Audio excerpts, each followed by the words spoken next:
आज भी हम ऐसे समाज में जी रहे हैं जो आज भी पुरुष प्रधान है। आज भी जब लड़की का जन्म होता है तो अधिकतर घरों में मायूसी छा जाती है। और मित्रों, यह और कुछ नहीं बल्कि हम मनुष्यों की अज्ञानता है। लड़की को बोझ समझते हैं, परंतु आपको जानकर हैरानी होगी कि लड़की का जन्म हर किसी के घर में नहीं होता, बल्कि यह उन घरों में होता है जो भाग्यशाली होते हैं और अपने पुण्य कर्म अर्जित किए होते हैं। आज हम आपको यही बताने जा रहे हैं कि भगवान कैसे घरों को लड़की का जन्म देने के लिए चुनते हैं और वह कौन से पुण्य कर्म हैं जिसकी वजह से कोई भी इंसान बेटी का माता पिता बनता है। नमस्कार दोस्तों, स्वागत है आपका हमारे चैनल वेदों का ज्ञान में। अगर आप भी भगवान श्री कृष्ण के भक्त हैं तो कमेंट में जय श्री कृष्ण जरूर लिखें। तो चलिए शुरू करते हैं आज की प्रस्तुति। दोस्तों, भगवान श्री कृष्ण से अर्जुन पूछते हैं कि माधव, किन कर्मों के कारण किसी के घर पुत्री धन की प्राप्ति होती है, अर्थात कैसे घरों में बेटियों का जन्म होता है। तब श्री कृष्ण अर्जुन से कहते हैं, अगर किसी के घर बैठे ही भाग्य अच्छे होते हैं तो बिटिया सौभाग्य से जन्म लेती है।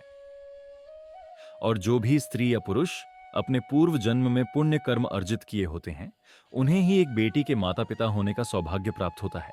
बेटियों को जन्म देने के लिए उन घरों का चुनाव किया जाता है जो बेटियों का भार सहन कर सकें, क्योंकि तीनों लोकों में स्त्री अर्थात बेटियां ही ऐसी होती हैं जिसका भार हर कोई सहन नहीं कर सकता।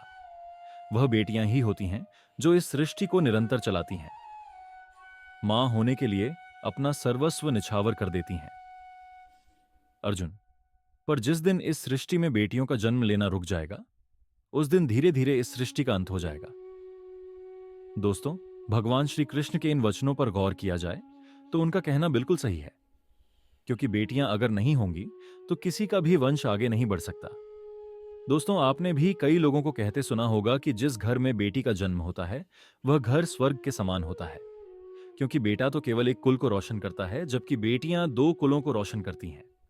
माता पिता के घर वह बेटी के रूप में अपने उत्तरदायित्व का निर्वहन करती है, तो ससुराल आकर एक बहू के रूप में सारे कर्तव्यों का पालन करती है।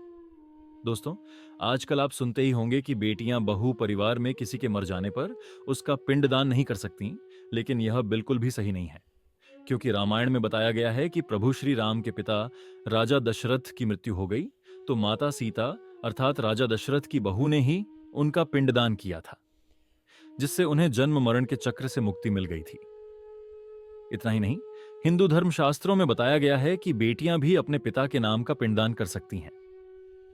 वही अगर ससुराल पक्ष में कोई पुरुष नहीं है तो इस स्थिति में बहू भी पिंडदान कर सकती है। इसलिए मित्रों, वह लोग बहुत किस्मत वाले होते हैं जिनके घर में बेटी जन्म लेती है।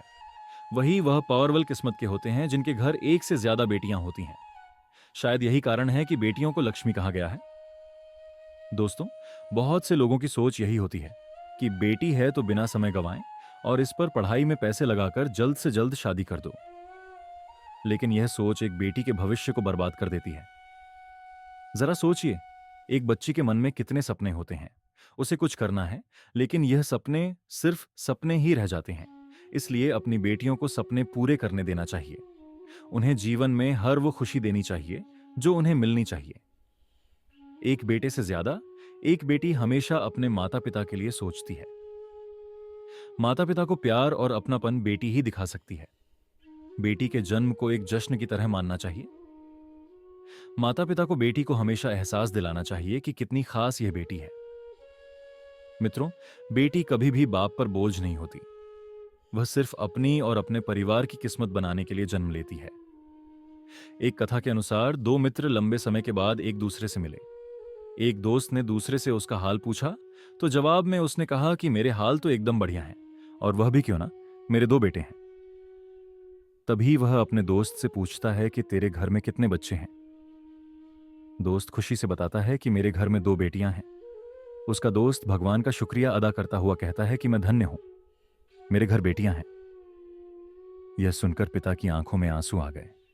तभी उसकी बेटी पिता के मित्र से कहती है कि अंकल, भगवान हमेशा भाग्यवान को ही बेटी देते हैं, कभी गरीब को बेटी के रूप में माता लक्ष्मी नहीं देते। भगवान इसको पुत्री का सुख देते हैं जिसके अंदर पालने की सामर्थ्यता होती है, जो गरीब होकर भी अपनी बेटी को पाल सकता है।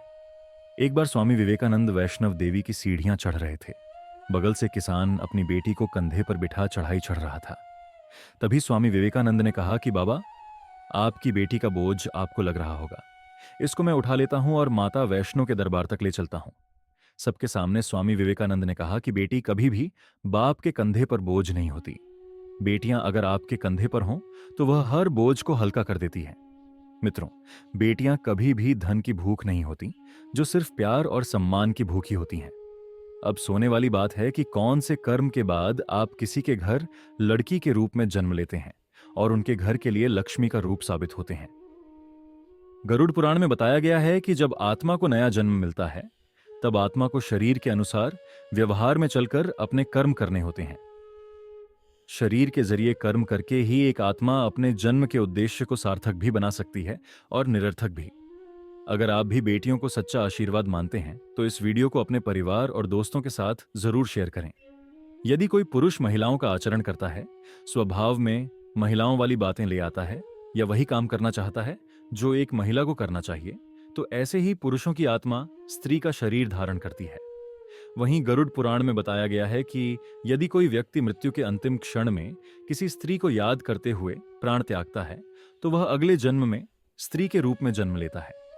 वही अगर वह अंतिम क्षण में परमेश्वर का नाम लेता है तो वह मुक्ति के मार्ग पर अग्रसर हो जाता है। दोस्तों, बेटियां बोझ नहीं होती, वह घर की रौनक होती हैं। हमें अपनी बेटियों को पढ़ने, बढ़ने और अपने सपनों को पूरा करने का पूरा अवसर देना चाहिए। एक बेटी घर की लक्ष्मी होती है। तो आइए बेटी के जन्म का स्वागत करें और उसे गर्व से कहें कि वह हमारे जीवन का सबसे बड़ा आशीर्वाद है। अगर आप हमारे चैनल पर पहली बार आए हैं तो वेदों का ज्ञान चैनल को सब्सक्राइब करना न भूलें। हमारे चैनल पर आपको ऐसे ही और भी धार्मिक और आध्यात्मिक वीडियोस देखने को मिलेंगे। फिलहाल आज के लिए इतना ही। अब हमें इजाजत दें। आपका दिल से धन्यवाद। राधे राधे।